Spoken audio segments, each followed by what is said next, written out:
तो आप किसी से डरेंगे न, कोई आपसे डरेगा।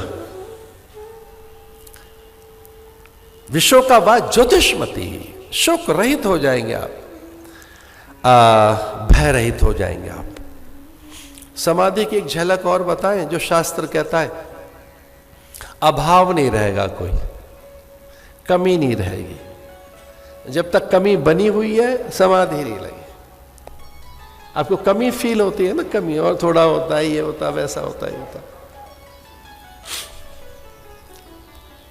ऐसा ही होना चाहिए, ऐसा नहीं होना चाहिए, ऐसा ही होता, ऐसा ना होता, ऐसा होता तो कैसा होता, अब ऐसा हो गया, वैसा हो गया है, ऐसा वैसा, ये सब समाधि नहीं है। ऐसा ही हो, ऐसा ना हो, ये समाधि नहीं है। भगवान समाधि में चले, आनंद में चले, अपने स्वरूप में। खबर भिजवाई गई गुरु को, दशरथ ने कहा भगवान, एक तो दशरथ को तो पता था ये परमात्मा है, और फिर भी अपने आप में लौट गया ये तो। अब रावण का वध कौन करेगा? शबरी के झूठे पैर खाएगा कौन? केवट की नाव में कौन बैठेगा? सुग्रीव को राज्य कौन देगा? लीलाएं ठहर जाएंगी। दशरथ ने गुरुदेव तक संदेशा भिजवाया कि हमारे बेटे की समाधि तोड़वा दो। आई गुरुदेव, और संवाद है गुरु के और शिष्य के। क्षमा कीजिए, शिष्य नहीं है, वो तो परमात्मा है। राम के परात्पर ब्रह्म राम, ईश्वर के संवाद है वशिष्ठ से, उसका नाम है योग वशिष्ठ। जिसमें क्या प्रकरण है अद्भुत, कि क्या माया है, जीव है, जगत है, जगन्नाथ है, कर्म है, वो संवाद। जैसे तैसे गुरुदेव ने मनाया कि जिसके लिए आए हो वो करिए। अब आए किस लिए हैं? तो पता लगा कि ब्रह्मा जी ने वरदान दे रखा है रावण को। रावण ने कहा मैं किन्नरों से, यक्षों से, देवताओं से, गंधर्व से, किम पुरुष से, ब्रह्मा आपसे और महादेव से नहीं मरूंगा मैं। अब ब्रह्मा जी कहते कि हाँ भैया ठीक है, महादेव मुझे नहीं मार सकते, नहीं मारेंगे। आप भी मुझे नहीं मार सकते, कि भैया मैं भी नहीं मार पाऊंगा। यक्ष, गंधर्व, किन्नर, देव, पितृ, प्रेत, पितर, किम पुरुष, ये सबसे बड़ा बलवान होता है किम पुरुष। वेश बदलता रहता है, घड़ी घड़ी इसके वेश का ही नहीं पता लगता।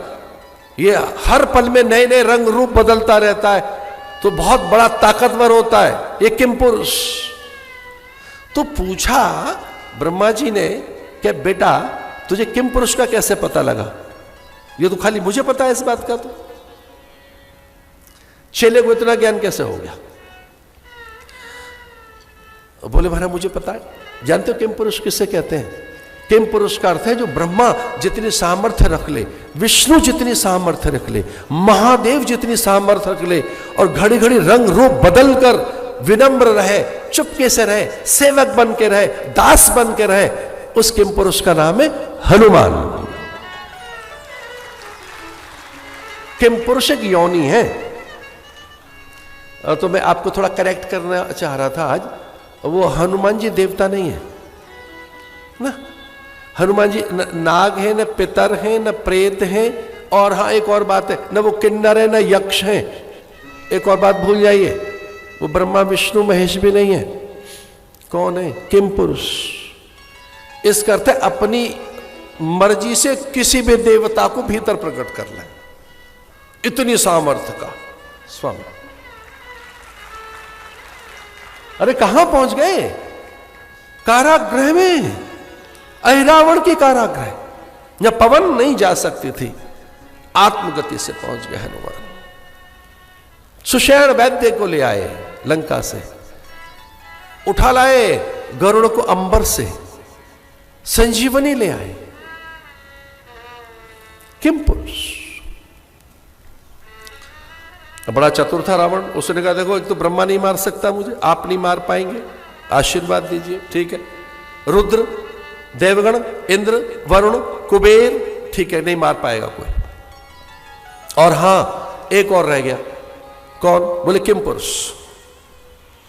वो बड़ी ताकत का होता है, तो किम पुरुष भी मेरा वध नहीं कर सकता। तो ठीक है, ब्रह्मा जी ने बातों में लगाया और बस वो एक बात और हां करवानी भूल गया। बोले अब तो सभी हो गए। और ब्रह्मा जी ने थोड़ी गहरी सांस ली, बड़े प्रसन्न हुए। ब्रह्मा जी ने कहा कि इतना कठोर वरदान दे दिया आपने और आप चैन की सांस लिए बैठे। बोले चैन की सांस इसलिए रहे, वो ये कहना भूल गया कि मनुष्य भी से न मरूं मैं, मनुष्य से, ये मनुष्य से मरेगा, ये मनुष्य मारेगा। कौशल्या तो संकेत में बोलती है, गुरोस्तु मौनम व्याख्यानम शिष्यास्तु छिन्न संशया। एक भीतर की बात बता रहे थे, गुरु अपने अंतरंग शिष्य से कम बातें करता है, संकेत से बात करता है।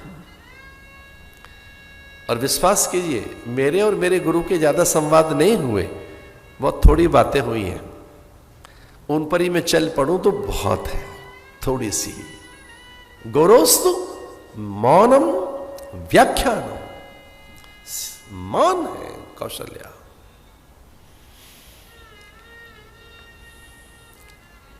मौनम सर्वार्थ साधनम। एक हाथ कैकेयी ने पकड़ा और दूसरा सुमित्रा ने। जी बोलो ना। तो उन्होंने कहा क्या बोले? मुझे तो लगता है जब से मेरे भीतर वो सत्ता आई है, मैं कभी कभी विचार करती हूं, ये अंबर मैंने बनाया है क्या? ये आकाश, ये धरा, निहारिका और नक्षत्र, काल, जीव के स्वभाव और विविध कर्म और नाना प्रकार की जो जैव रचना है, क्या पर्वत, पौधे, पादप, वनस्पतियां मैंने बनाई है?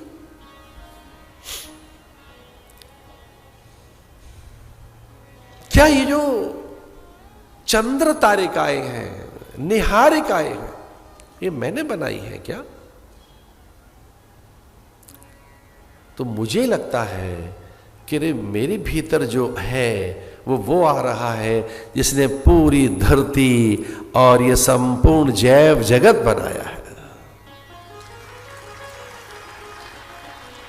इसे तारे बनाए, चंद्र बनाया, सूर्य बनाया, एक नहीं। कौशल्या थक गई कहते कहते, एक नहीं, कोटि कोटि आदित्यों की रचना जिससे होती है। लखा आकाश, गुरु नानक कहते हैं, एक आकाश नहीं है, लखा सूर्य, लाखों सूर्य।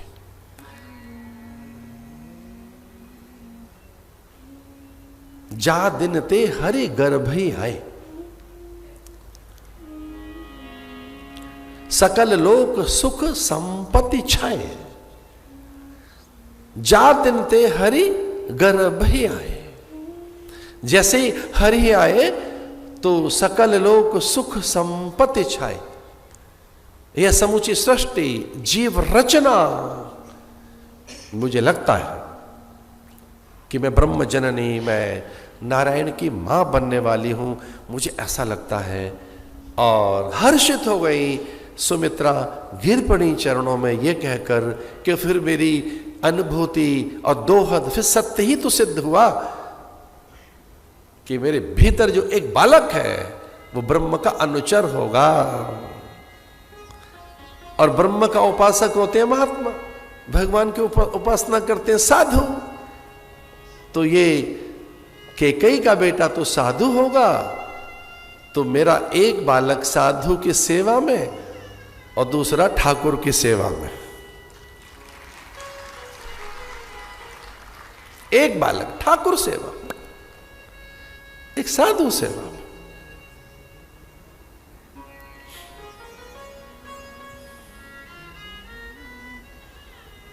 वह समाधि, शांति, क्या सोचता।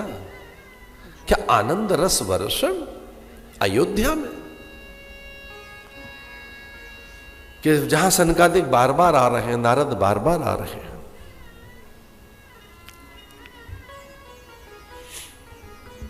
नौमी तिथि मधुमास पुनीता, शुक्ल पक्ष अभिजित हरि प्रीता।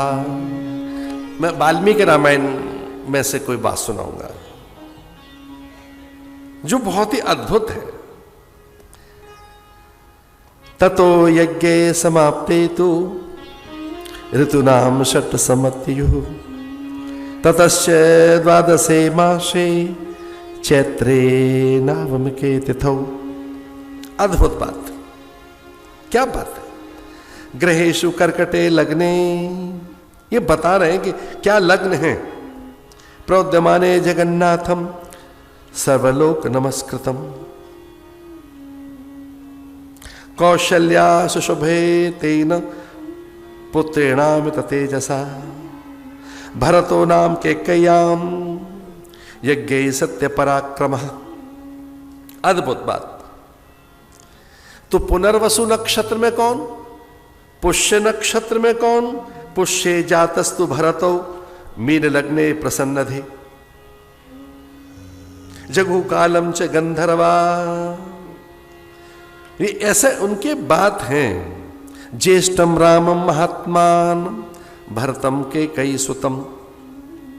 ये वाल्मीकि रामायण के अनुसार प्रसंग है, तो हमें लगा कि वाल्मीकि रामायण का आदर करें।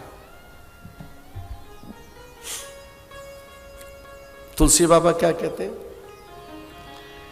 नौमी तिथि मधुमास पुनीता, नौमी तिथि मधुमास पुनीता, नौमी तिथि मधुमास पुनीता, शुक्ल पक्ष अभिजित हरि प्रीता, शुक्ल पक्ष अभिजित हरि प्रीता।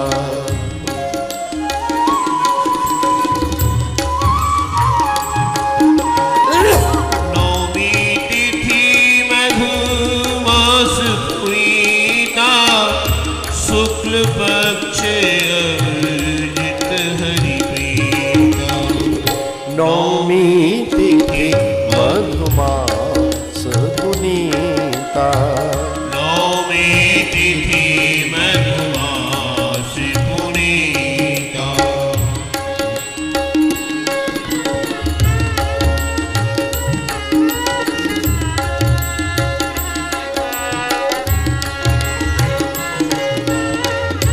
मध्य दिवस अति शीतल धाम, पावन काल लोक विश्राम,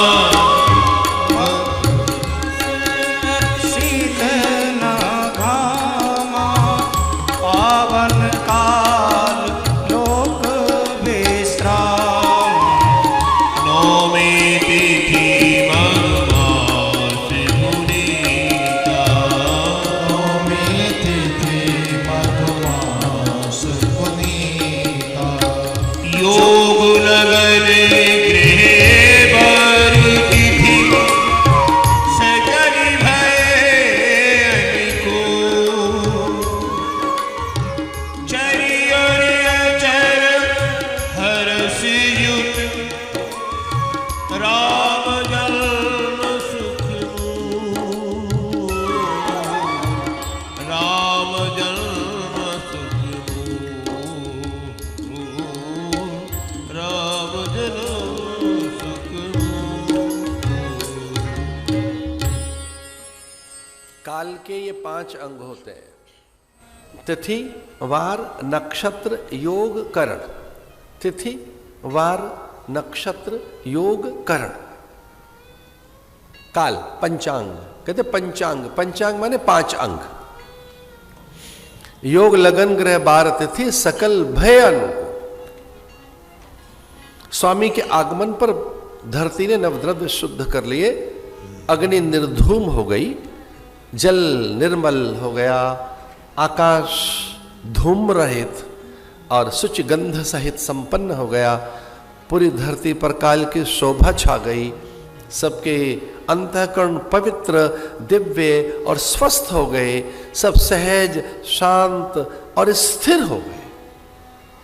भगवान के आगमन पर सब में स्थिरता, शांति, सौम्यता, सौकर्यता और एक अद्भुत अनुभूति,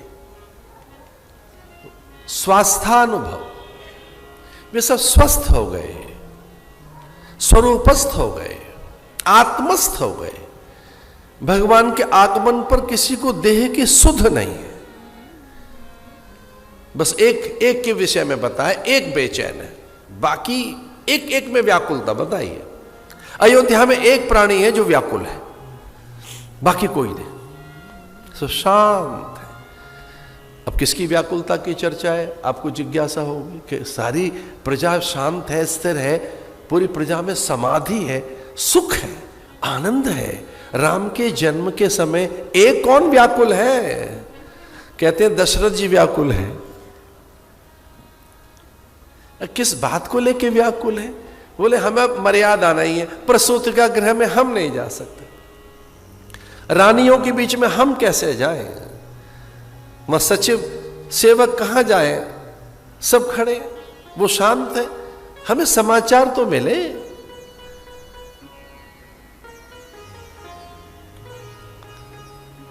वो व्याकुल है, तो सौद पर चल रहे हैं। ऐसा लिखा है कि कई बार मणियों की माला, मोतियों की माला, कई बार अनेक रत्न आभूषण, ढेर ढेर वो रत्नों को देखते हैं ऐसे छूकर कि कोई समाचार लाकर दे तो रत्न उछालकर फेंक दें उसकी ओर। ये मोतियों के माला उसे पहनाते हैं, ये अनेक आभूषण उसे न्यौछावर कर दे। तो ढूंढ रहे, वो अनुचरियां गई कहां? आज दासी नहीं कोई दिखती, किंकरियां हैं कहां? हमारे महल की दासियां कहां गई? सब महल सूना है, व्याकुल है दशरथ।